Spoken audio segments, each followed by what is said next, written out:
Thank you so much. ಎಲ್ಲರಿಗೂ good morning. Thank you. Super ಆಗಿದೆ song. ಇವರೆಲ್ಲ ಇವತ್ತು ಹೊಸ ಟೈಟಲ್ನ ಅಚೀವ್ ಮಾಡಿದ್ರಿ. ಆ ಎಲ್ಲ ನಮ್ಮ ಹೊಸ ಅಚೀವರ್ಸ್ಗೆ ಮತ್ತೊಮ್ಮೆ ಮಗದೊಮ್ಮೆ ಹೊಸ ಗೋಲ್ಡ್ ಡೈರೆಕ್ಟರ್ಸು, ಹೊಸ ಬ್ರಾನ್ಸು, ಸಿಲ್ವರ್ಸಿಗೆ ನನ್ನ ಕಡೆಯಿಂದ ತುಂಬ ಹೃದಯದಿಂದ ಒಂದ್ಸತಿಯಿಂದ ಧನ್ಯವಾದಗಳು ಅಂತ ಕಂಗ್ರ್ಯಾಚುಲೇಷನ್ಸ್ ಅಂತ. ಡೈರೆಕ್ಟ್ ಸೆಲ್ಲಿಂಗ್ ಇಂಡಸ್ಟ್ರಿನ ಈ ಫಸ್ಟ್ ಟೈಮ್ ಬಂದು ಕೂತು ಇವತ್ತು ಮೀಟಿಂಗ್ ಅಟೆಂಡ್ ಮಾಡ್ತಾ ಇರಬೇಕಾದ್ರೆ ಅನೇಕ ಜನರಿಗೆ ಸ್ವಲ್ಪ ಒಂದು ಕ್ವಶನ್ ಶುರುವಾಗಿರುತ್ತೆ.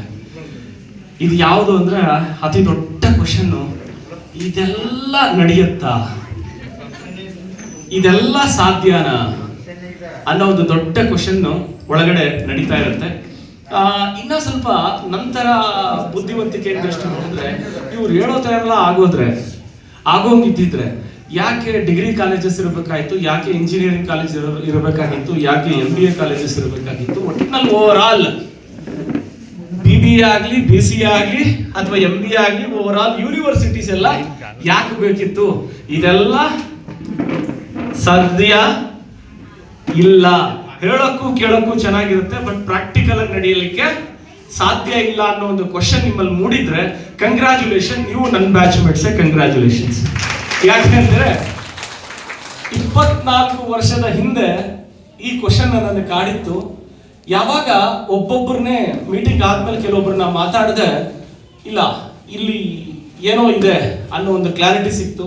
ಯಾಕೆ ಅಂತ ಹೇಳಿದ್ರೆ ಇದೇ ವೇದಿಕೆಯನ್ನ ತರಕಾರಿ ಮಾರೋರು ಆ ವೇದಿಕೆಯನ್ನು ಹತ್ತಿದ್ರು, ಹಾಲು ಮಾರೋರು ಆ ವೇದಿಕೆಯನ್ನು ಹತ್ತಿದ್ರು, ವಿಧಾನಸೌಧದಲ್ಲಿ IAS ಕ್ಯಾಡರ್ನಲ್ಲಿ ಕೆಲಸ ಮಾಡ್ತಿದ್ದವರು ಕೂಡ ಪಾರ್ಟ್ ಟೈಮ್ ನಲ್ಲಿ ಇದೇ ವೇದಿಕೆಯನ್ನ ಈ ಇಂಡಸ್ಟ್ರಿ ಆ ಹಂತವನ್ನ ರೀಚ್ ಮಾಡಿದ್ರು.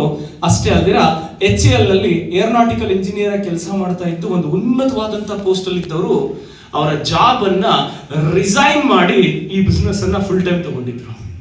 Central government job. ಈಗ ಗೌರ್ಮೆಂಟ್ ಜಾಬ್ ಅಂದ್ರೆ ಬಹಳ ಕಣ್ಣುಗೊತ್ಕೊಂಡು ಆ ರೀತಿಯ ಅಂತ ಸಂದರ್ಭದಲ್ಲಿ aeronautical engineer by post HOD ಅನ್ನೋ ಒಂದು ಉನ್ನತವಾದಂತ ಹುದ್ದೆಯಲ್ಲಿದ್ದಂಥ ವ್ಯಕ್ತಿ ಅವರ ಜಾಬ್ ಅನ್ನ ರಿಸೈನ್ ಮಾಡಿ ಇಂಡಸ್ಟ್ರಿಗೆ ಫುಲ್ ಟೈಮ್ ಬರ್ತಾರೆ ಅಂದ್ರೆ ಆಗ ನನಗೆ ಒಂದು ಆಶ್ಚರ್ಯ ಕಾದಿತ್ತು. ಇಡೀ ಡೈರೆಕ್ಟ್ ಸೆಲ್ಲಿಂಗ್ ಇಂಡಸ್ಟ್ರಿ ಬಗ್ಗೆ ಇನ್ನಷ್ಟು ಡಿಟೇಲ್ಡ್ ಆಗಿ ತಿಳ್ಕೊಳ್ಳೋಣ ಅಂತ ಹೇಳಿ ಇದ್ರ ಬಗ್ಗೆ ತಿಳ್ಕೊಂಡಾಗ ಬೇರೆ ಬೇರೆ ದೇಶಗಳಲ್ಲಿ ಹೈಲಿ ಸಕ್ಸಸ್ಫುಲ್ ಆಗಿ ಡೆವಲಪ್ ಆಗಿರುವಂತ ಒಂದು ಸಿಸ್ಟಮ್ ಇಂಡಿಯಾದಲ್ಲಿ ಈಗ ಡೆವಲಪ್ ಆಗ್ತಿದೆ. ಯಾಕಂದ್ರೆ ವಿಜಯ ಈವ್ನಿಂಗ್ ಕಾಲೇಜಲ್ಲಿ ಓದ್ಬೇಕಾದ್ರೆ ನಮ್ಮ ಲೆಕ್ಚರರ್ ಆಗಾಗ ಒಂದು ಪಾಯಿಂಟ್ಸ್ ಹೇಳೋರು. ನಮ್ಮವ್ರು ಎಷ್ಟು ಬುದ್ಧಿವಂತರು ಅಂದ್ರೆ ಬೇರೆ ದೇಶದವ್ರು ನಮ್ಮ ದೇಶಕ್ಕೆ ಬರ್ತಾರೆ, ನಮ್ಮ ಕೇರಳಿರೋ ನೀರನ್ನೇ ತಗೊಳ್ತಾರೆ, ಅದನ್ನ ಫಿಲ್ಟರ್ ಮಾಡ್ತಾರೆ, ಬಾಟ್ಲಿಗೆ ಹಾಕ್ಬಿಟ್ಟು ಕೊಡ್ತಾರೆ. ಆದ್ರೆ ನಮ್ಮವ್ರು ಬಹಳ ಬುದ್ಧಿವಂತರು, ಅದನ್ನ ಪರ್ಚೇಸ್ ಮಾಡಿ ಕುಡಿತಾರೆ ಅಂತ. ಯೋಚನೆ ಮಾಡ್ರಿ, ಅವರು ಇದಕ್ಕೆ ಜಾಸ್ತಿ ಕೆಲಸ ಕೊಡಲ್ಲ, ಇದಕ್ಕೆ ಜಾಸ್ತಿ ಕೆಲಸ ಕೊಡ್ತಾರೆ. ಮಕ್ಕಳ ನೆನಪಿರ್ಲಿ, ಯಾರು ಇದಕ್ಕೆ ಜಾಸ್ತಿ ಕೆಲಸ ಕೊಡ್ತಾರೆ ಅವರು ಅತಿ ಹೆಚ್ಚು ಸಂಪಾದನೆ ಮಾಡ್ತಾರೆ, ಯಾರು ಇದನ್ನ ಬಳಸ್ಕೊಡ್ತಾರೆ ಅವರು ಬಹಳ ಕಡಿಮೆ ಸಂಪಾದನೆ ಮಾಡ್ತಾರೆ. ಇದು ನೆನಪಿಟ್ಟುಕೊಳ್ಳಿ ಅಂತ ಹೇಳಿದ್ರು. ಅಂಡ್ ಇದ್ರ ಜೊತೆಗೆ ಅವ್ರು ಇನ್ನ ಕೆಲವೊಂದು ಜನರಲ್ ಆಗಿ ಒಂದು ಮಾತು ಹೇಳ್ತಿದ್ರು, ಅವಕಾಶಗಳು ಜೀವನದಲ್ಲಿ ಸಿಗ್ತವೆ, ಆದ್ರೆ ಜೀವನ ಅನ್ನೋ ರೇಸ್ನಲ್ಲಿ ಒಂದ್ಸತಿ ಕಾರ್ ಹತ್ತಿದ್ರೆ ಕಾರಿಂದ ಇಳಿಬಾರ್ದು ಅಂತ. ಏನ್ ಸರ್ ಮನೆ ಬಂದ್ರು ಕಾರಿಂದ ಇಳಿಬಾರ್ದ? ಆದ್ರೆ ನಿಮ್ ಮನೆ ಬರ ನಾವೇನ್ ಮಾಡಕ್ಕಾಗ್ತದೆ? ನೀವ್ ಹೆಂಗ್ ಯೋಚನೆ ಮಾಡ್ತೀರೋ. ಬಟ್ ಅವ್ರು ನನಗಾಗ ನಾನು ಅರ್ಥ ಮಾಡ್ಕೊಂಡಂಥದ್ದು, ಈಗ ಜೀವನ ಅನ್ನೋ ರೇಸು ಕಾರ್ನಲ್ಲಿ ಓಡೋ ಸಮಯ. ರಾಜ್ಕುಮಾರ್ ಫಿಲಮ್ ನಲ್ಲಿ ಹೇಗೆ ಸೈಕಲ್ ಇಂದ ಶುರುವಾಗುತ್ತೆ, ಆಮೇಲೆ ಚೇತಕ್ಕಿಂದ ಶುರುವಾಗುತ್ತೆ, ಆಮೇಲೆ 2 ವೀಲರ್ ಇಂದ ಶುರುವಾಗುತ್ತೆ, ಚೇತಕ್ಕಿಂದ ಶುರುವಾಗಿದ್ದು ಕಾರಲ್ಲಿ ಶುರುವಾಗುತ್ತಲ್ಲ, ಒಂದೇ ಒಂದು ಸಾಂಗ್ ಅಲ್ಲಿ ಹಂಗೆ ಡೆವಲಪ್ ಆಗುತ್ತಲ್ಲ. ಆದ್ರೆ ಆ ರೀತಿ ಫಿಲಮ್ ಅಲ್ಲಿ ನೋಡ್ತಿದ್ರಿ. ಆದ್ರೆ ನಿಜ ಜೀವನದಲ್ಲಿ ಎಷ್ಟೋ ಜನ ಆ ರೀತಿ ಡೆವಲಪ್ ಆಗಿರ್ತಾರೆ. ಯಾಕೆ ಆಗಿರ್ತಾರೆ ಅಂದ್ರೆ ಅವಕಾಶವನ್ನ ಬಳಸ್ಕೊಂಡವರು ಆ ರೀತಿ ಡೆವಲಪ್ ಆಗಿರ್ತಾರೆ ಅಂದಾಗ ಇದು ನಮಗಾಗ ಮಾಸ್ಟ್ರು ನಮ್ಮ ಲೆಕ್ಚರರು ಪಾಠ ಮಾಡೋದ್ ಬಿಟ್ಟು ಇನ್ನೇನೋ ಹೇಳ್ತಾವ್ರೆ ಅಂತ ಅನ್ನಿಸ್ತಿತ್ತು. ಯಾವಾಗ ಇಲ್ಲಿ ಬಂದು ಕೂತ್ಕೊಂಡೆ ಅವ್ರು ಹೇಳಿದಂತ ಕೆಲವೊಂದು ವಿಷಯಗಳು ನನಗೆ ಕರೆಕ್ಟ್ ಅಲ್ವಾ? ಬೇರೆ ದೇಶದಲ್ಲಿ ಜನ ಇದನ್ನ ಜಾಸ್ತಿ ಯೂಸ್ ಮಾಡ್ತಾರೆ, ನಮ್ಮವ್ರು ಇದನ್ನ ಕಡಿಮೆ ಬಳಸ್ತಾ ಇದ್ದಾರೆ. ಆದ್ರೆ ಬಹಳ ಖುಷಿಯಾದಂತ ವಿಚಾರ, ಭಾರತ ಇಡೀ ಪ್ರಪಂಚ ತಿರುಗಿ ನೋಡೋ ವೇಗಕ್ಕೆ ಬೆಳೀತಾ ಇದೆ. ಖುಷಿ ವಿಚಾರ, ಕಂಗ್ರ್ಯಾಚುಲೇಷನ್. ಅದು ಸರಿ, ಭಾರತ ವೇಗವಾಗಿ ಬೆಳೀತಾ ಇದೆ. ನಾವ್ ಇನ್ನೂ ಹಂಗೆ ಇದ್ರೆ ಪ್ರಾಬ್ಲಮ್ ಯಾರ್ದು? ದೇಶದ, ಮನೆಯವ್ರದ, ನಮ್ದ? ಎಸಾರ್ನು ಬದಲಾಗು ಬದಲಾಗು ಬದಲಾಗದಿದ್ದರೆ ಬದಲಾವಣೆ ಎಂಬ ಗಾಳಿಯೇ ನಮ್ಮನ್ನು ಬದಲಾಗಿಸುತ್ತದೆ ಅನ್ನೋ ಒಂದು ಸ್ಟೋರಿ ಬರ್ತಾ ಇದೆ. ನೀವೇನಾದ್ರೂ ಒಂದು 10 ನಿಮಿಷ ಟೈಮ್ ಕೊಟ್ರೆ ಆ ಸ್ಟೋರಿನ ಹೇಳ್ತೀನಿ. ಆದ್ರೆ ಸ್ಟೋರಿಗೆ 10 ನಿಮಿಷ ಬೇಡ, ಓವರಾಲ್ ಮಾತಾಡಕ್ ಒಂದು 10 ನಿಮಿಷ ತಗೊಳ್ತೀನಿ. ತಗೊಳ್ಬೋದಾ? ಒಂದೂರಲ್ಲಿ ಒಬ್ಬ ಟೋಪಿ ಮಾರೋನು ಊರಿಂದ ಊರಿಗೆ ಟೋಪಿ ಮಾರ್ತಾ ಸರ್ ಇದು ಯಾಕೋ ಹಳೆ ಸ್ಟೋರಿ ಅಲ್ವಾ, ನೀವು ಹಳೆ ಸ್ಟೋರಿ ಕೇಳಿದ್ದೀರಾ, ಅದ್ರಲ್ಲಿ ಒಂದು ಹೊಸ ಸ್ಟೋರಿ ಸೇರಿದೆ, ಅದನ್ನು ಕೇಳ್ಕೊಂಬಿಡಿ ಆಯ್ತಾ. ಅವ್ನ್ ಕೆಲಸ ಟೋಪಿ ಮಾರ್ತಾ ಸುಸ್ತಾಗಿ ಅವತ್ತು ವ್ಯಾಪಾರ ಆಗಿರಲ್ಲ. ಮರದ ಕೆಳಗಡೆ ಏನ್ ಮಾಡ್ತಾನೆ, ತಂದಂತ ಬುತ್ತಿಯನ್ನ ತಿಂದು ಅಲ್ಲಿಟ್ಟು ಸ್ವಲ್ಪ ರೆಸ್ಟ್ ತಗೋಣ, ಸುತ್ತಿ ವ್ಯಾಪಾರ ಬೇರೆ ಇಲ್ಲ ಅಂತೇಳಿ ಬೇಜಾರಾಗಿ ರೆಸ್ಟ್ ತಗೋಣ ಅಂತ ಹೇಳಿ ಬುಟ್ಟಿನ ಪಕ್ಕಕ್ಕೆ ಇಟ್ಟು, ಆ ಬಿಸಿಲು ಬೇರೆ ಸ್ವಲ್ಪ ಕಣ್ಣಿಗೆ ಹೊಡಿತಾ ಇರುತ್ತೆ, ಅದಕ್ಕೆ ಸಾರಿ ಬಿಸಿಲು ನಿದ್ದೆ ಮಾಡ್ಲಿಕ್ಕೋಸ್ಕರ ಸ್ವಲ್ಪ ಕತ್ಲಿದ್ರೆ ನಿದ್ದೆ ಮಾಡುತ್ತೆ ಬರುತ್ತೆ ಅಂತ ಹೇಳಿ ಟೋಪಿಯನ್ನ ಮಕ್ಕದ ಮೇಲೆ ಮುಚ್ಕೊಂಡಂದು ಮಲಗಿರ್ತಾನೆ. ಸ್ವಲ್ಪ ಹೊತ್ತು ಆದ್ಮೇಲೆ ಎದ್ದೊಳ್ತಾನೆ. ಎದ್ಮೇಲೆ ಏನಾಗಿರುತ್ತೆ? ನಿಮಗೂ ನಮಗೂ ಗೊತ್ತಿರೋ ಸ್ಟೋರಿನೇ ಹೌದಲ್ವಾ? ಕೋತಿಗಳೆಲ್ಲ ಏನ್ ಮಾಡಿರುತ್ತೆ, ಮರದ ಮೇಲಿರೋ ಕೋತಿಗಳು ಟೋಪಿಗಳನ್ನ ಎತ್ಕೊಂಡು ಹೋಗಿರುತ್ತೆ. ಇವನು ಆ ಟೋಪಿ ಮಾರಿದ್ರೆ ಜೀವನ. ಇವನು ತುಂಬಾ ರಿಕ್ವೆಸ್ಟ್ ಮಾಡ್ತಾನೆ, ಪ್ಲೀಸ್ ಕೊಡಿ ಅಂದ್ರೆ, ಈಗ ಪ್ಲೀಸ್ ಅಂತ ಇದೀನಿ, ಆಗ ಅವ್ನು ಏನ್ ಹೇಳೋದು ಗೊತ್ತಿಲ್ಲ ಆಯ್ತಾ. ರಿಕ್ವೆಸ್ಟ್ ಮಾಡ್ತಾನೆ, ಹಂಗಲಾಸ್ತಾನೆ ಆ ಕೋತಿಗಳನ್ನ, ಟೋಪಿ ಕೊಡು ಅಂತ ಹೇಳಿ. ತುಂಬಾ ಫೀಲ್ ಆಗುತ್ತೆ, ಈ ಟೋಪಿ ಮಾರಿದ್ರೇನೆ ನನ್ನ ಮಕ್ಳ ಜೀವನ, ನನ್ನ ಮಕ್ಳಿಗೆ ನಾನು ಊಟ ಹಾಕ್ಲಿಕ್ಕೆ ಆಗೋದು, ಏನಪ್ಪಾ ಮಾಡೋದು ಅಂತ ಹೇಳಿ ಆ ಬೇಜಾರಲ್ಲಿ ಕೈಯಲ್ಲಿ ಒಂದು ಟೋಪಿ ಇರುತ್ತಲ್ಲ, ಛೇ ಅಂತ ಬಿಸಾಕ್ತಾನೆ. ಆ ಕೋತಿಗಳು ಏನ್ ಮಾಡಿದ್ವು, ಎಲ್ಲ ಛೇ ಅಂತ ಇವ್ನು ಯಾವಾಗ ಇವ್ನು ಬಿಸಾಕಿದ್ನು, ಆ ಕೋತಿಗಳು ಎಲ್ಲ ಬಿಸಾಕಿದ್ವು. ಆಗ ಇವ್ನು ಬಹಳ ಖುಷಿಯಾಗಿ ಅದನ್ನ ಎತ್ಕೊಂಡು ಹೋಗ್ಬಿಟ್ಟ. ಅಲ್ಲ ಸರ್ ಏನೋ ಹೇಳ್ತೀರಾ ಅಂದ್ರೆ, ಓಬಿ ರಾಯನ್ ಕಾಲದ ಸ್ಟೋರಿ ಹೇಳ್ತಾ ಇದ್ದೀರಾ ನೀವು ಅಂದ್ರೆ, ಇಷ್ಟೊತ್ತವರೆಗೂ ಹೇಳಿದ್ದು ಓಬಿ ರಾಯನ್ ಕಾಲದ ಸ್ಟೋರಿನೇ. ಆದ್ರೆ ಈಗ 2020 ಸ್ಟೋರಿ ಹೇಳ್ತೀರಿ ಕೇಳಿ. ಈಗ ಟೋಪಿ ಮಾರೋನ್ ಮಗ ಏನ್ ಮಾಡ್ತಾನೆ, ಅವನು ಟೋಪಿ ಮಾರ್ತಿದ್ದ, ಅವ್ರ ಮೊಮ್ಮಗನೂ ಟೋಪಿ ಮಾರ್ತಿದ್ದ. ಹಿಂಗೆ ಕಾಲ ನಡೀತು, ವರ್ಷಗಳು ಕಳೀತು. ಟೋಪಿ ಮಾರೋನ್ ಮೊಮ್ಮಗನು ಸೇಮ್ ಸಿಚುವೇಶನ್, ಅದೇ ತರ ಊರಿಗೆ ಹೋಗಿದ್ದ, ಹಳ್ಳಿಗಳ ಮೇಲೆ ವ್ಯಾಪಾರಕ್ಕೆ ಹೋಗಿದ್ದ. ಒಂದ್ ದಿವಸ ಬೇಜಾರಾಗಿತ್ತು, ವ್ಯಾಪಾರ ಆಗಿರ್ಲಿಲ್ಲ. ಅದೇ ತರ ಒಂದು ಆಲದ ಮರದ ಕೆಳಗಡೆ ಮಲ್ಕಂಡ, ಎತ್ ನೋಡ್ದ, ಸೇಮ್ ತಾತನ ಸ್ಟೋರಿ ಮೊಮ್ಮಗನಿಗೆ ಕೇಳಿಸಿದ್ರಂತೆ. ಅದೇ ತರ ಸ್ಟೋರಿ ಅವನಲ್ಲೂ ನಡೀತು. ಇವನ್ ತಲೆನೇ ಕೆಡಿಸ್ಕೊಳ್ಳಿಲ್ಲ, ತಾತನ ತರ ರಿಕ್ವೆಸ್ಟ್ ಮಾಡ್ಲಿಲ್ಲ. ಸ್ಟೈಲ್ ಆಗಿ ಇದ್ದಿದ್ದು ಒಂದು ಟೋಪಿ ಕೈಯಲ್ಲಿತ್ತಲ್ಲ, ಅದನ್ನ ಸ್ಟೈಲ್ ಆಗಿ ಹಿಂಗ್ ಬಿಸಾಕ್ತ. ಅದ್ರಲ್ಲಿ ಯಾವುದೋ ಒಂದು ಕೋತಿ ಮರಿಗೆ ಟೋಪಿ ಇರಲಿಲ್ವಂತೆ. ಅದು ಗುಡು ಅಂತ ಬಂದು ಅದನ್ನ ಎತ್ಕೊಂಡು ಬೈತಂತೆ. ಮೇಲಗಡೆ ಹೋಗಿ ಆ ಕೋತಿ ಹೇಳ್ತಂತೆ, ಅಣ್ಣ ಇನ್ನೊಬ್ಬರಿಗೆ ಮಾತ್ರ ತಾತನ, ನಮಗೂ ಇದ್ರು, ನಮಗೂ ಸ್ಟೋರಿ ಹೇಳಿತು, ತಿಳ್ಕ, ನಾವು ಈಗ ಬದಲಾಗಿದ್ದೇವೆ ಅಂತ ಹೇಳಿ ಆ ಕೋತಿ ಮರಿನು ಅವನ ಭಾಷೆಯಲ್ಲಿ ಹೇಳ್ತಂತೆ. ನೋಡಿ, ಕೋತಿ ಮರಿಗಳೇ ಬದಲಾಗಿದೆ ಅಂದ್ರೆ, ಇನ್ನು ಮನುಷ್ಯರಾದವ್ರು ನಾವು ಬದಲಾಗಿಲ್ಲ ಅಂದ್ರೆ ಎಂಥ ವಿಪರ್ಯಾಸ ಅದು. ಎಸಾರ್ನೋ ಈ ಸ್ಟೋರಿಯನ್ನ 24 ವರ್ಷದಿಂದ ನನಗೂ ಹೇಳಿದ್ರು. ಓಕೆ, ಹಾಗಾಗಿ ಅವತ್ತು ಯೋಚನೆ ಮಾಡಿದೆ, ಎಸ್ ಅವತ್ತು ಜನ ಬೈಕಲ್ಲಿ ಹೋದ್ರೆ ದೊಡ್ಡ ಸಾಹಸ. ನೆನ್ಪಿಟ್ಕೊಳ್ಳಿ, ಜಸ್ಟ್ ಇಮ್ಯಾಜಿನ್, 20-30 ವರ್ಷದಿಂದ ಊರಲ್ಲಿ ಯಾರ ಮನೇಲಿ ಬೈಕ್ ಇರುತ್ತೋ ಅದು ಶ್ರೀಮಂತರ ಮನೆ. ಎಸಾರ್ನೋ ಅಟ್ಲಾ ಸೈಕಲ್ ಎಲ್ಲಾರ ಮನೇಲಿ ಇರ್ತಿತ್ತು. ಒಂದು TVS 50, ಆಮೇಲೆ ಒಂದು XL ಸೂಪರ್. ಈಗ ಊರಿಗೋದ್ರು ಮನೆ ಒಂದು ಬೈಕ್ ಕತೆ ಇರ್ಲಿ, ಮನೆ ಒಂದು ಕಾರ್ ಇರೋ ಟೈಮ್ ಬಂದಿದೆ. ಯಾಕೆ ಹೇಳಿ, ಯಾವ್ದೋ ಜಮೀನ್ ಮಾರ್ಬಿಟ್ಟು ಅದ್ರಲ್ಲಿ ಒಂದು ಮನೆ ಕಟ್ಟಿರ್ತಾರೆ, ಆ ಮನೆ ಮುಂದೆ ಒಂದು ಕಾರ್ ಇರುತ್ತೆ, ಅಂಥ ಕಾಲ. ಆದ್ರೆ ಇಷ್ಟು ಇವತ್ತು ಹಳ್ಳಿಗಳು ಕೂಡ ವೇಗವಾಗಿ ಬೆಳೀತಾ ಇರ್ಬೇಕಾದ್ರೆ ನಾವಿನ್ನೂ ಕುಂಟ್ಕೊಂಡು ಹೋಯ್ತಾ ಇದ್ರೆ ತಪ್ಪು ಯಾರ್ದು? ಕಾಲ ಗಟ್ಟಿಗಿದೆ, ಆದ್ರಿಂದ ಅವ್ರು ಕುಂಟ್ತಾವ್ರೆ ಅನ್ಬೇಕು. ಹೌದಾ ಇಲ್ವೋ? ಎಸಾರ್ನೋ? ಸ್ನೇಹಿತರೆ, ಬದಲಾವಣೆಯನ್ನ ಬೇಗ ಅರ್ಥ ಮಾಡ್ಕೊಂಡಿದ್ದಕ್ಕೆ 24 ವರ್ಷದ ಹಿಂದೆ ಈ ಬಿಸ್ನೆಸ್ ಮುಂದಿನ ದಿನಗಳಲ್ಲಿ ತುಂಬಾ ದೊಡ್ಡ ಹೈಟ್ ಅನ್ನ ರೀಚ್ ಮಾಡುತ್ತೆ. ಆಸ್ ಎ ಸ್ಟೂಡೆಂಟ್ ಆಗಿ ಫಸ್ಟ್ ಇಯರ್ ಡಿಗ್ರಿ ವಿಜಯ ಈವ್ನಿಂಗ್ ಕಾಲೇಜಲ್ಲಿ BA ಓದಬೇಕಾದ್ರೆ ನಿಮ್ ತರನೇ ಈ ಬಿಸ್ನೆಸ್ ಅನ್ನ ನೋಡಿದೆ. ಈ ಬಿಸ್ನೆಸ್ ಅನ್ನ ನೋಡಿದಾಗ ಅನ್ಸಿದ್ದಿಷ್ಟೇ, ಅವರಷ್ಟು ದೊಡ್ಡ ಲೆವೆಲ್ಗೆ ಹೋಗಕ್ ಆಗಿಲ್ಲ ಅಂದ್ರು, ಅವ್ರ ತರ ಮಾತಾಡಕ್ ಆಗಿಲ್ಲ ಅಂದ್ರು, ಅವರಷ್ಟು ದೊಡ್ಡದಾಗಿ ಬೆಳಿಬೇಕು ಅನ್ನೋ ದುರಾಸೆ ಪಡೋದು ಬೇಡ. ಯಾಕೆ? ತಂದೆ ಆಗಾಗ ಹೇಳ್ತಿದ್ರು, ಆಸೆ ದುಃಖಕ್ಕೆ ಮೂಲ, ಆಸೆ ಜಾಸ್ತಿ ಪಡಬಾರ್ದು, ಜಾಸ್ತಿ ಆಸೆ ಪಟ್ರೇನೆ ಅದು ದುಃಖಕ್ಕೆ ಮೂಲವಾಗುತ್ತೆ ಅನ್ನೋ ಪದಗಳು ತುಂಬಾ ಹೇಳ್ತಿದ್ದರಿಂದ ಅವರಷ್ಟೆಲ್ಲ ದೊಡ್ಡ ಲೆವೆಲ್ಗೆ ಹೋಗ್ಬೇಕನ್ನೋ ಕನಸು ಬೇಡ.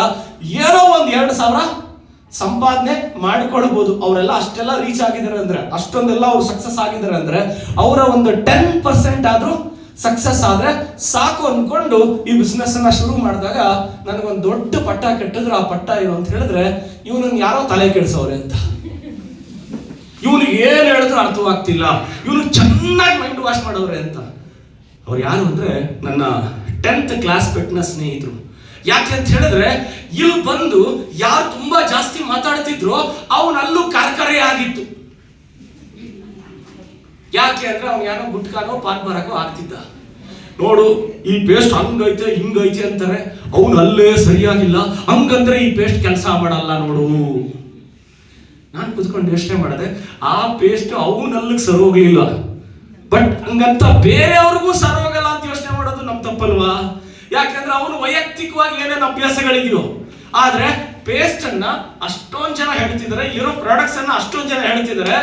ನಾವು ಬೇರೆ ಯಾರ ಮಾತು ಕೇಳೋದು ಬೇಡ, ನಾವು ಬಳಸೋಣ ಅಂದ್ರೆ ಈಗ ಅವ್ನು ವೈಯಕ್ತಿಕವಾಗಿ ನಾನು ಚೆನ್ನಾಗಿ ಬ್ರಷ್ ಮಾಡ್ತೀನಿ ಅಂತ ಹೇಳಿ ದಿನವಿಡೀ ಅದೇನೋ ಆಗಿದ್ರೆ ಆ ಪಾಪ ಪೇಸ್ಟ್ ಏನ್ ಬೇಕಾದ್ರೆ ಏನಾದ್ರೂ ಮಾಡುತ್ತೆ. ಏನಾದ್ರೂ ಮಾಡಕ್ಕಾಗತ್ತೆ ಆ ಪೇಸ್ಟ್ ಕೈಯಲ್ಲಿ? ಸಾಧ್ಯನೇ ಇಲ್ಲ. ಆಗ ಕುತ್ಕೊಂಡು ಯೋಚನೆ ಮಾಡದೆ, ನೆಗೆಟಿವ್ ಆಗಿ ಯೋಚನೆ ಮಾಡ್ಲಿಲ್ಲ. ನನ್ನ ಸ್ನೇಹಿತ ಹೇಳ್ತಿರೋದು ಕರೆಕ್ಟು, ಈ ಪ್ರಾಡಕ್ಟ್ ಚೆನ್ನಾಗಿದೆ ಅಂತೇಳಿ ಅವ್ನು ಅಲ್ಲೇ ಚೆನ್ನಾಗಿಲ್ಲ ಅಂದ್ರೆ ಅವ್ನು ಹೇಳ್ತಾ ಇರೋದು ಕರೆಕ್ಟು. ಆದ್ರೆ ನಿಜ ಏನು ಅಂತ ಅರ್ಥ ಮಾಡ್ಕೊಂಡೆ, ಪಾಸಿಟಿವ್ ಆಗಿ ಯೋಚನೆ ಮಾಡಿದೆ. ಎಸ್, ಆದ್ರೆ ನಮಗಿಲ್ಲಿ ಒಳ್ಳೆ ಪ್ರಾಡಕ್ಟ್ಸ್ ಇಲ್ಲ ಅಂದ್ರೆ ಅಷ್ಟು ಜನ ಮಾತಾಡ್ಲಿಕ್ಕೆ ಸಾಧ್ಯ ಇಲ್ಲ. ಇಲ್ಲಿ ಏನೋ ಇದೆ, ನಾವು ಬಳಸೋಣ ಅಂತ ಹೇಳಿ ನಾವು ಬಳಸ್ಲಿಕ್ಕೆ ಶುರು ಮಾಡಿದಾಗ ನಮ್ಗೆ ಅನ್ನಿಸ್ತು ಪ್ರಾಡಕ್ಟ್ ಚೆನ್ನಾಗಿದೆ. ಎರಡನೇ ವಿಚಾರ, ಈ ಪ್ರಾಡಕ್ಟ್ಸ್ ಎಲ್ಲೂ ಸಿಗಲ್ಲ ಅನ್ನೋದು ಕ್ಲಿಯರ್ ಆಗಿ ಹೇಳಿದ್ರು. ಯಾವ ಅಂಗಡಿಗೆ ಹೋಗಿ ಸಿಗಲ್ಲ, ಇಲ್ಲಿ ಯಾರು ಡಿಸ್ಟ್ರಿಬ್ಯೂಟರ್ ಆಗಿರ್ತಾರೆ ಅವ್ರಿಗೆ ಮಾತ್ರ ಸಿಗುತ್ತೆ. ಬಟ್ ಗುಡ್ನೆಸ್ ಏನಂದ್ರೆ, ಈ ಬಿಸ್ನೆಸ್ ನ ಒಂದು ಬ್ಯೂಟಿ ಏನಂತ ಹೇಳಿದ್ರೆ, ಹೊರಗಡೆ ಇರೋ ಪ್ರಾಡಕ್ಟ್ಸ್ ಅನ್ನ ಯಾರೋ ಸೆಲೆಬ್ರಿಟಿ ಬಂದು ಅಡ್ವರ್ಟೈಸ್ಮೆಂಟ್ ಕೊಟ್ಟು ನೀವು ತಗೊಳ್ತೀರಿ, ಇದರಿಂದ ಅವರು ಕೋಟ್ಯಾಂತರ ರೂಪಾಯಿ ದುಡ್ಡು ಹೋಗುತ್ತೆ.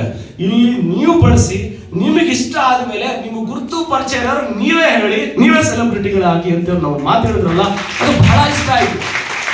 ಹಂಗಂತ ಇಲ್ಲಿ ಯಾರ್ಯಾರು ಎಷ್ಟೆಷ್ಟು ಎಫರ್ಟ್ ಆಗ್ತಾರೋ ಅಷ್ಟು ರಿಸಲ್ಟ್ ಸಿಗುತ್ತೆ ಅಂದಾಗ ಇಲ್ಲಿ ಹೇಳೋದ್ರಲ್ಲಿ ಏನೋ ಒಂದು ಲಾಜಿಕ್ ಇದೆ, ಮ್ಯಾಜಿಕ್ ಇದೆ, ಲಾಜಿಕ್ ಇದೆ. ಈ ಲಾಜಿಕ್ ಅನ್ನು ಅರ್ಥ ಮಾಡ್ಕೊಂಡ್ರೆ ಲೈಫ್ ಅಲ್ಲಿ ಮ್ಯಾಜಿಕ್ ಆಗುತ್ತೆ ಅನ್ನೋ ಒಂದು ಮಾತು ನಮಗೆ ಬಹಳ ಖುಷಿ ಆಯ್ತು. ಅದ್ರ ಜೊತೆಗೆ ಇನ್ನೊಂದು ಮಾತು ಹೇಳಿದ್ರು, ಕಾಲೇಜಲ್ಲಿ ಕಾಪಿ ಹೊಡೆದ್ರೆ ಡಿಬಾರ್ ಆಗ್ತಾರೆ, ಇಲ್ಲಿ ಕಾಪಿ ಮಾಡ್ತಾ ದುಡ್ಡು ಮಾಡ್ತಾನೆ ಅಂತ ಹೇಳಿ. ಅದು ಆಸೆ ಸ್ಟೂಡೆಂಟ್, ನನಗೆ ಬಹಳ ಖುಷಿ ಆಯ್ತು. ಅಷ್ಟೇ ಸುಮ್ಮನೆ ಆದ್ರ ಇನ್ನೂ ಒಂದು ಪದ ಸೇರ್ಸ್ ಹೇಳಿದ್ರು. ಆ ಪದ ಏನು ಅಂತ ಹೇಳಿದ್ರೆ, ಕಾಪಿ ಹೊಡಿಯಕ್ ಬರ್ಲಿಲ್ಲ ಅಂದ್ರೂ ತಲೆ ಕೆಡಿಸ್ಕೋಬೇಡಿ, ಹೇಳು ಕೂಡ ನಾವಿದೀವಿ ಅಂತ. ಆಯ್ತಾ? ಆಗ ಜಸ್ಟ್ ಫಾಲೋ ಮಾಡೋದಲ್ವಾ, ಫಾಲೋ ಮಾಡೋಣ ಅಂತ ಹೇಳ್ತಾ ಶುರು ಮಾಡಿದ್ವಿ. ಶುರು ಮಾಡ್ತಾ ಮಾಡ್ತಾ ಮಾಡ್ತಾ ಇಲ್ಲಿ ಸಿಗ್ತಕ್ಕಂಥ ಒಂದೊಂದು ಟ್ರೈನಿಂಗ್ ನಮ್ಮ ಆಲೋಚನೆಯನ್ನ ದೊಡ್ಡದಾಗಿ ಮಾಡ್ತು, ನಮ್ಮ ಯೋಚಿಸುವ ರೀತಿಯನ್ನ ಬದಲಾಯಿಸ್ತು. ಸ್ನೇಹಿತರೆ, ವೆಸ್ಟೀಜ್ ನ 2012 ಶುರು ಮಾಡಿದಾಗ ವೆಸ್ಟೀಜ್ ಅಲ್ಲಿ 1 ಲಕ್ಷ ನಾನು ಸಂಪಾದನೆ ಮಾಡ್ಬೋದು, ನಮ್ಮ ಟೀಮು ಸಂಪಾದನೆ ಮಾಡ್ಬೋದು ಅನ್ನೋ ಒಂದು ಯೋಚನೆಯನ್ನು ಇಟ್ಕೊಂಡು ಯೋಜನೆಯನ್ನ ರೂಪಿಸಿದ್ವಿ. ಆಗ ಎಷ್ಟೋ ಜನಕ್ಕೆ ಕರ್ನಾಟಕ, ಆಂಧ್ರ, ತೆಲಂಗಾಣ ಈ 3 ಸ್ಟೇಟ್ಗಳಲ್ಲಿ ಅದೆಷ್ಟೋ ಜನಕ್ಕೆ ರೀಚ್ ಮಾಡಿಸಿದ್ವಿ. ಎಷ್ಟೋ ಜನ ವೆಸ್ಟೀಜ ವೇಸ್ಟೇಜ ಅಂತಾನೂ ಕೂಡ ಕಿಂಡಲ್ ಮಾಡಿದ್ರು. ಹೇಳೋದು ಕರೆಕ್ಟು, ಮನುಷ್ಯನ ಒಳಗಡೆ ಇರುವಂತ ವೇಸ್ಟೇಜ್ ಅನ್ನ ಹೊರ ಹಾಕ್ತಕ್ಕಂಥದ್ದು ನಮ್ಮ ವೆಸ್ಟೀಜ್ ಪ್ರಾಡಕ್ಟ್ಸ್ ನ ಗುಣ ಅಂತ ಹೇಳ್ತಾ, ಬಳಸಿದ್ರೆ ಆರೋಗ್ಯ, ರೆಕಮೆಂಡ್ ಮಾಡಿದ್ರೆ ಐಶ್ವರ್ಯ ಅನ್ನೋ ಸ್ಲೋಗನ್ ಮುಖಾಂತರ ಯಾರು ಈ ಬಿಸ್ನೆಸ್ ನ ಬಿಲೀವ್ ಮಾಡ್ತೀರಿ, ನಿಮ್ ಲೈಫ್ ಅಲ್ಲಿ ಮ್ಯಾಜಿಕ್ ಆಗುತ್ತೆ. ಹಂಗಂತ ನೀವೆಲ್ಲರೂ ಬಿಸ್ನೆಸ್ ಅಲ್ಲಿ ಸಕ್ಸಸ್ ಆಗ್ತೀರಾ ಅಂತ ಸುಳ್ಳು ಹೇಳೋದಿಲ್ಲ. ಸಾರಿ, ಏನಂತೆ? ಎಲ್ಲರೂ ಈ ಬಿಸ್ನೆಸ್ ಅಲ್ಲಿ ಸಕ್ಸಸ್ ಆಗ್ತೀರಾ ಅಂತ ಸುಳ್ಳು ಹೇಳೋದಿಲ್ಲ. ಯಾಕೆ ಹೇಳಿ, ಈಗ ಜಾಯ್ನ್ ಆಗಿ ನಾಳೆಯಿಂದ ಮನೇಲಿ ಕೂತ್ಕೊಂಡು ಅದೇ ಧಾರಾವಾಹಿ ನೋಡ್ತಾ ಇದ್ರೆ ಜೀವನದಲ್ಲಿ ಬದಲಾಗುತ್ತೆ? ಚಾನ್ಸ್ ಇಲ್ಲ. ನಾನಿವತ್ತು ಜಾಯ್ನ್ ಆಗಿ ನಾನು ಹೇಗೆ ನಾಳೆಯಿಂದ ಪಾಡಿಂದೆ ಪಾಡ್ರ ಪಂಗನಾಯಾಲ ಅಂತ ಒಂದು ತೆಲುಗಲ್ಲಿ ಒಂದು ಗಾದೆ ಬಂದಿದೆ. ಈಗ ಕನ್ನಡದಲ್ಲಿ ಹೇಳ್ಬೇಕು ಅಂದ್ರೆ ಹೇಳಿದ್ದೆ ಹೇಳೋ ಕಿಸ್ವಾಯ್ ದಾಸೇನೋ ಏನೋ ಗಾದೆ ಬರುತ್ತಲ್ಲ, ಹಂಗೆ ಇಲ್ಲೆಲ್ಲ ಕೇಳಾದ್ಮೇಲೆ ನಮ್ಮ ರವಿ ಬೆಳೆಗಳವರು ಬಹಳ ಒಂದು ಅದ್ಭುತವಾದಂತಹ ಸ್ಟೇಟ್ಮೆಂಟ್ ಕೊಡ್ತಾರೆ.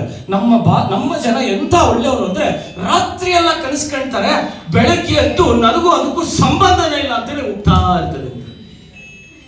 ಇನ್ನು ಅವ್ರ ಕನಸಾದ್ರೂ ಹೆಂಗೆ ನನಸಾಗತ್ತೆ ಅಂತ ಹೇಳಿ. ಸ್ನೇಹಿತರೆ, ಒಂದೇ ಒಂದು ದೊಡ್ಡ ತಪ್ಪು ಹೇಳ್ತೀನಿ, ದೇವರು ನಿಮಗೆ ಅವಕಾಶ ಕೊಟ್ಟಿಲ್ಲ ಅಂದ್ರೆ ಆ ದೇವ್ರಿಗೆ ಬೇಕು. ಅವಕಾಶ ಕೊಟ್ಟಿದ ಮೇಲೂ ಅರ್ಥ ಮಾಡ್ಕೊಳ್ಳಿಲ್ಲ ಅಂದ್ರೆ ಈಗ ಯಾರು ಬೇಕು? ನಾನೇನು ಹೇಳಿಲ್ಲ, ನೀವೇನೋ ಹೇಳಿದ್ರಿ, ನಾನೇನೋ ಕೇಳಿಸ್ತೀನಿ. ಹೌದಾ ಇಲ್ವಾ? ವರಮಹಾಲಕ್ಷ್ಮಿ ಹಬ್ಬವನ್ನ ಬಹಳ ವಿಜೃಂಭಣೆಯಿಂದ ಬ್ರಾಹ್ಮಿ ಮುಹೂರ್ತದಲ್ಲೇ ಪೂಜೆ ಮಾಡಿ ದೇವರು ವರ ಕೊಟ್ಟ ಮೇಲೆ ಕಣ್ಣು ಮುಚ್ಕೊಂಡು ಮಲಗದ್ರಂತೆ.